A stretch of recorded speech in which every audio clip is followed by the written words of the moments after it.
Alright, so if BlueStacks keeps crashing on your PC, yeah, that can be really frustrating. But most of the time it's caused by settings or system issues you can fix pretty quickly.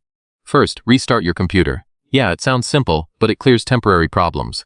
Make sure you're using the latest version of BlueStacks to avoid bugs and crashes. Outdated graphics drivers can cause crashes, so update them to the latest version. Lower CPU or RAM usage slightly if your system is overloaded, or increase it if you have extra resources.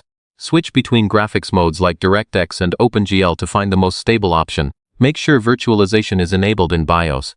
It improves stability and performance. Close heavy apps running in the background to prevent system overload. Sometimes antivirus software can interfere, so try disabling it temporarily. If crashes continue, uninstall and reinstall BlueStacks for a clean setup. And yeah, that's how you fix most BlueStacks crashing issues. Just follow these steps, and it should run much more stable.